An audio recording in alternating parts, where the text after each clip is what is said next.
خواجہ ارشد جو ہیں بیمار ہیں، اللہ شفا عطا فرمائے۔ قصر نماز میں سنت اور نفل معاف ہے، اگر وقت ہے پڑھنا چاہو تو ثواب ہوگا، لیکن وہ سنتیں پوری پڑھنی پڑیں گی۔ مثلا ظہر کی نماز آپ 2 رکعت پڑھیں گی، لیکن سنتیں پہلے اگر پڑھنی ہے تو 4 رکعت پڑھیں گی، بعد میں بھی 2 رکعت سنت پڑھیں گی۔ نہیں پڑھنی ہے تو اللہ نے معاف کیا ہے۔ عورتوں نے عمرہ کیا ہوا تھا، طواف کیا، صفا نہیں دوڑے، ہوٹل چلی گئیں، بال 3 دن ہو گئے ہیں انہوں نے۔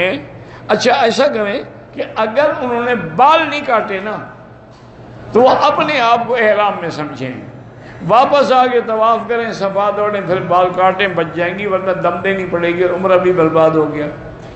میں ریٹائر ہو گیا، مجھے 30 لاکھ ملے ہیں، اب میں نے بچوں کی شادیاں بھی کرنی ہیں، گھر بھی بنانے، حج کروں یا نہیں؟ میرا بھائی گزارش یہ ہے کہ سب سے پہلے آپ اللہ کے راستے میں کتنا 4 لاکھ خرچ ہو جائے گا نا، 5 لاکھ ہو جائے گا، 25 تو پھر بھی بچے گا۔ حج کریں گے نا، اس کی برکت سے اللہ اتنی برکتیں پیدا کر دیں گے کہ اور گھر بھی بن جائیں گے، سب کام ہو جائیں گے۔ میرے بھائی عبدالجبار ایکسیڈنٹ میں زخمی، اللہ شفا دے۔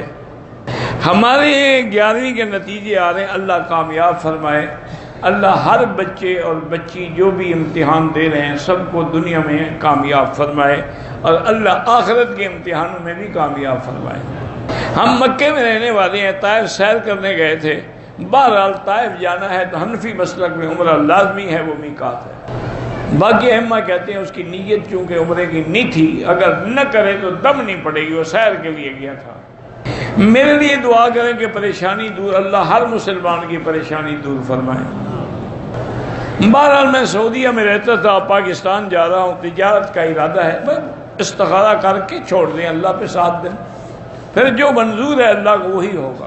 میرے ابو حج کرنا چاہتے ہیں، اللہ ہر مسلمان کو حج نصیب فرمائے۔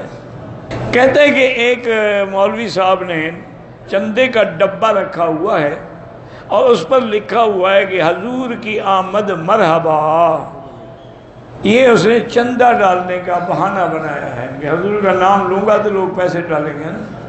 آپ کے ہاں ایک بہت بڑے جو اسکالر اور بہت بڑے جو پیر ہیں، انہوں نے بھی کہا تھا میں نے خواب دیکھا ہے، حضور نے فرمایا تمہارے ادارے میں آنا چاہتا ہوں، میری ٹکٹ کا انتظام کرو۔ ویڈیو موجود ہے، میں اعتراض نہیں کر رہا، وہ تو میرا دوست ہے ویسے، لیکن اس نے یہ بات کہا ہے کہ مقصد کیا تھا؟ پیسے۔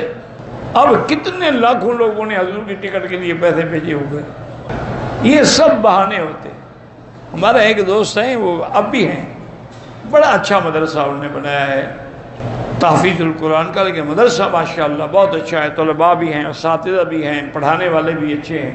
انہوں نے مجھے خود واقعہ سنایا اپنا، کہنے لگا میں لندن گیا تو وہاں رواج یہ ہوتا ہے کہ مولوی جاتے ہیں مسجد میں، نماز کے بعد کھڑے ہو گئے، اعلان کیا، کسی نے چندہ دے دیا۔ انہوں نے کہا میں جب وہاں گیا تو انہوں نے کہا کہ جی آپ ہماری مسجد میں 7 کمرے بھی ہوتے ہیں علماء کے رہنے کے لیے، رہ سکتے ہیں، کھانا بھی آپ کو دیں گے ہم، لیکن آپ چندہ نہیں کریں۔ ہماری مسجد میں کمیٹی نے آرڈر کیا ہوا ہے کہ کوئی چندہ نہ کرے، یہاں کئی فراڈی آ جاتے ہیں۔ تو میں نے کہا ٹھیک ہے جی، اب سردی کا موسم تھا، میں نے کہا ان سے لمبی چوڑی بحث کروں، ابھی پھر اور مسجد ڈھونڈنا بھی تو آسان نہیں نا۔ میں نے کہا جی ٹھیک ہے، انہوں نے دے دیا۔ عشاء کی نماز پہ جب آیا تو نے دیکھا کہ مولوی آدمی ہیں، انہوں نے کہا بھائی عشاء تو پڑھا دو۔ میں نے نماز پڑھی، انہوں نے کہا حضرت تھوڑی سی تقریر بھی کر دو۔ میں نے تقریر کی، اور تقریر کے آخر میں میں نے کہا کہ چونکہ آپ کی کمیٹی نے ایک فیصلہ کیا ہے کہ یہاں چندہ نہ کیا جائے، میں آپ کے فیصلے کو اچھا سمجھتا ہوں اور میں چندے کے لیے نہیں کہوں گا، لیکن اتنا آپ کو ضرور کہوں گا کہ میرے مدرسے میں 300 طلباء ہیں اور ان کا کھانا پینا راشن ختم ہو رہا ہے، تہجد کے وقت ان کے لیے دعا کر دیجیے۔ وہ کہتے ہیں مکی صاحب اس مسجد سے مجھے اتنا چندہ ملا جو کہیں سے نہیں ملا۔ یہ فنکار لوگ ہوتے ہیں بھائی۔ عصر کے بعد مسجد قباء میں 2 رکعت پڑھنا ناجائز ہے، اگر جائیں تو وہاں بیٹھ جائیں، مغرب پڑھ لیں۔ اگر پاکستان سے ہم عمرے کے لیے آئے ہیں، جب واپس جائیں گے طواف الوداع عمرے کے لیے نہیں ہوتا، وہ حج میں ہوتا ہے۔ مسلمانوں پر زوال کیوں آ رہا ہے؟ اسلام جو ہم نے چھوڑ دیا، وہ معزز سے زمانے میں مسلمان ہو کر ہم خوار ہیں آج تارک قرآن ہو کر۔ اب ہم تو نام کے مسلمان ہیں، لم یبق من الاسلام الا اسمہ ولا من القرآن الا رسمہ۔ اب نام رہ گیا مسلمان۔ اور قرآن کے بھی لکھے ہوئے لفظ ہیں، عمل نہیں ہے۔ پرندوں کو دانا ڈالنا جائز ہے، بالکل جائز ہے، وہ اللہ کی مخلوق نہیں ہے۔ ایک آدمی ہے زندگی میں اس کو ماں باپ معاف نہیں کرتے، فوت ہو، اب ان کے لیے آپ عمرہ کریں، حج کریں، طواف کریں، صدقات کریں تاکہ روحانی طور پر تم سے راضی ہو جائیں۔ ملک رفیق نیج کا بیٹا فوت ہو گیا، اللہ ان کی مغفرت فرمائے۔ یہ ہمارے علاقے کے اچھے ذمہ داروں میں ہیں، اللہ ان کے پسماندگان کو صبر جمیل عطا فرمائے۔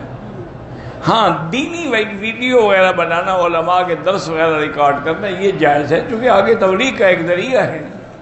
میرے باپ فوت ہو گئے، ان کی جگہ حج بدل ہاں کر سکتے ہیں، لیکن افضل یہ ہے کہ پہلے اپنا کرو پھر باپ کا کرو۔ ماں باپ کی اجازت کے بغیر لڑکی کسی لڑکے سے شادی کر سکتی ہے؟ بالکل نہیں کر سکتی، اور نکاح ہی نہیں ہوگا، لا نکاح الا بولی، ان کی اجازت کے بغیر نکاح ہی نہیں۔ اگر کریں گے تو ساری زندگی زنا کرتی رہے گی۔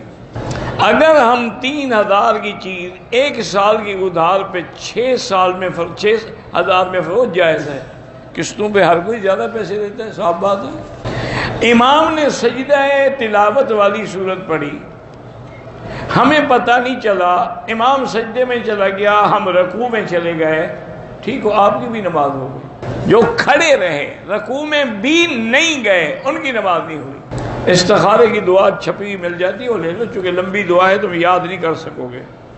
آج کل تو ایسے پیر بھی میں نے سنا ہے نکلے ہیں، مجھے ملے تو نہیں، سنا ہے میں نے، وہ ٹی وی پہ بیٹھے ہوتے ہیں، ٹیلی فون نمبر کھلے ہوتے ہیں کہ جی اس ٹیلی فون پہ آپ کی جو مشکل ہے بتائیں، ہم آپ کو استخارہ کر کے جواب دیتے ہیں۔ تو پھر آدمی بتاتے ہیں جی میں شادی کرنا چاہتا ہوں، لڑکی کا نام یہ ہے، استخارہ کر کے وہ 2 منٹ کے لیے آنکھیں بند کرتے ہیں، کہتے ہیں ہاں جی آپ کے لیے ٹھیک ہے، مبارک ہو، استخارہ آپ کر سکتے ہیں۔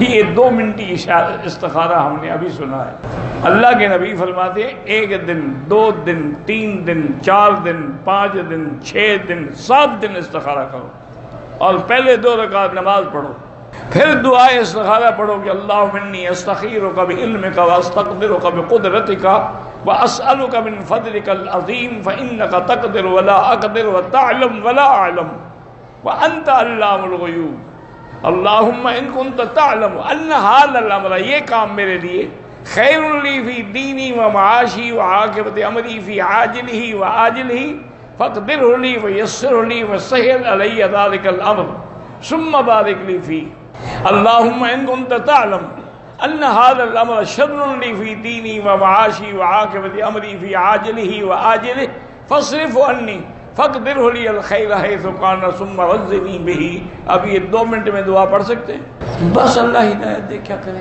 وہ عربوں میں ایک محاورہ ہے، لکل ساکت لاکتہ، ہر گری پڑی چیز کو اٹھانے والا بھی کوئی مل جاتا ہے، تو ایسے پیروں کو بھی مرید مل جاتے ہیں۔ ہم دبئی میں رہتے ہیں، ہمارے ساتھ ہندو بھی ہے، اس کے ہاتھ دھلے ہوں تو برتن میں کھانا الگ کھا سکتے ہیں، کٹھے بھی کھا سکتے ہیں، کیا ہے؟ کافروں کے ساتھ بیٹھ کے کھانا تو منع نہیں ہے، کافر بننا منع ہے، یا اگر یقین ہو کہ یہ ہندو پلید ہے اس سے کھانا پکانا منع ہے۔